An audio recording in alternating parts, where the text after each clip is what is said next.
Hi there, everyone. Today we're taking a look at Melodyne. As many will know, it's a fantastic tool, especially for vocal tuning, which a lot of people use it for. However, it can do a whole lot more than many people are aware. Today we're taking a look at a few of those things. First, we're going to take a snare track, convert it to MIDI, and then add samples with the Superior Drummer 3. And if you have a DAW with ARA support, which is short for Audio Random Access, it is ridiculously easy to do. You can basically edit and convert to MIDI just by right-clicking. The order you do it in is vital low. Melodyne will often default to the melodic algorithm, and in the case of drums, we'll want the percussive one. So if you load it with the melodic, you'll then have to change the algorithm to percussive and then reanalyze it. That way you'll get everything on one note. Oftentimes you'll also have to change the note afterwards, so it will trigger the right sample. Also, if you haven't got a lot of ghost notes in the track you're trying to trigger a sample with, it can be smart to put a gate on the track before you analyze it with Melodyne. First you'll hear the original track, and then you can see what I do to get the MIDI signal.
In this case, I didn't use a gate on it, so I then have to go in and remove the sounds that I don't need for the samples.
A very cool thing you can do with Melodyne is adjusting the formant on the tracks you have imported.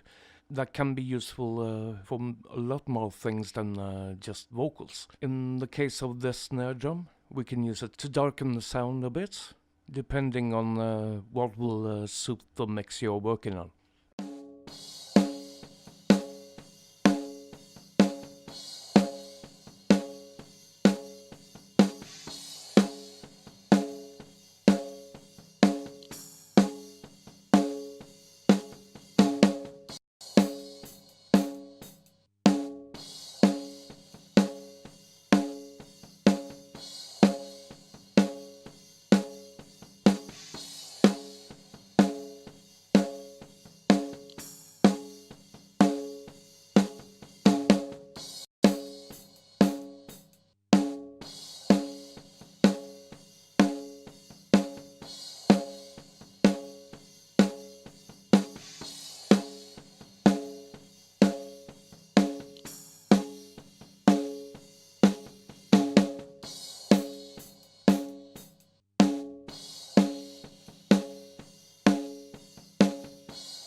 Next up is the Amplitude feature. You can use that for very transparent volume automation. If you have a snare track that has a lot of hi-hat bleed in it, you can easily split up and just lower the volume on those. So a different way of doing it other than just plain volume rides in the DAW itself. This can also be incredibly useful for manually de-essing vocals. Just to use the note separation tool and separate the consonants from the actual notes, and then bring the volume down on just those consonants. Doing it that way is much more transparent than piling up 2 or 3 de-essers on a vocal track.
Next, we're pulling a couple of tricks on the bass.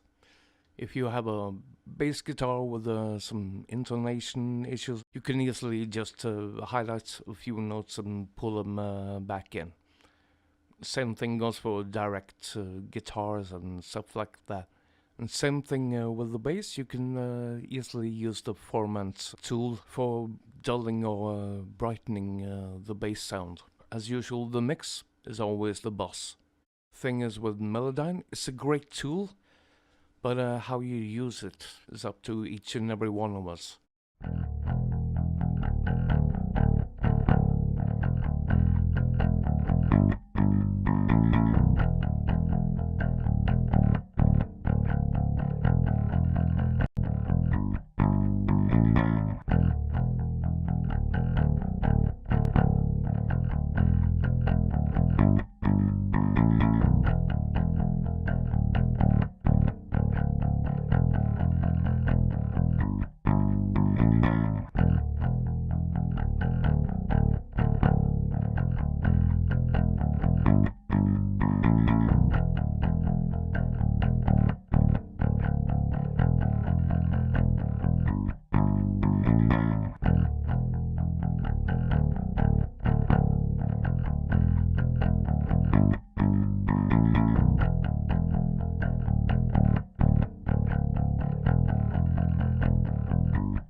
Melodyne can also be very useful for correcting time.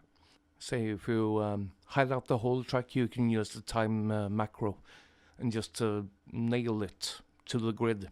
But good advice here is don't do that unless every instrument you have is perfectly time aligned already. Cool thing is the time handle tool, which allows you to change the timing of two notes or more directly after each other. You can change the rhythm of one bar or something like that, and it will be very transparent. One important thing before you use the time handle tool to adjust timing on tracks is turning off the time grid. You'll find that in the options menu on Melodyne. Time handle tool is something I'll often use on vocals, backing vocals, to make sure several vocals are well aligned and stuff like that. Sometimes chopping and moving inside the DAW may not work all that great. So Melodyne can be a lifesaver for stuff like that.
Staying on the audio to MIDI thing, we're now taking a look at an acoustic guitar, and we're going to change it into a piano. As you'll hear, it doesn't work 100% right initially. That's often because guitars will have some harmonics that will trigger a few notes. But it works fine for converting, and then you can always edit the MIDI afterwards to get a perfect part that you can use. First you'll hear the acoustic guitar by itself, then the piano, and both combined towards the end.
As you can imagine, the possibilities are quite endless using the audio to MIDI thing with Melodyne.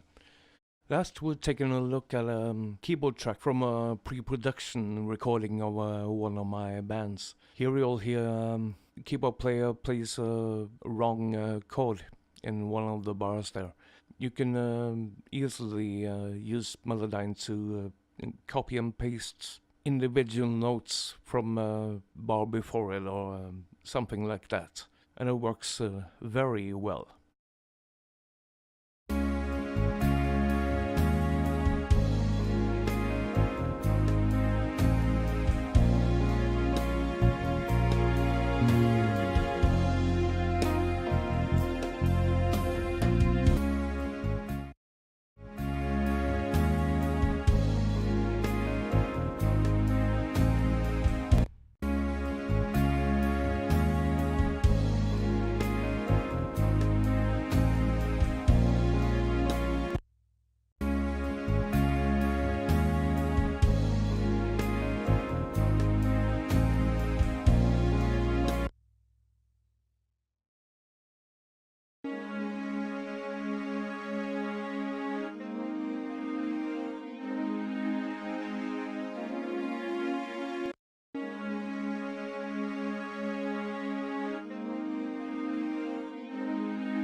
Anyways, hope that was useful. If you got any questions, just leave them in the comment section below and I'll answer them.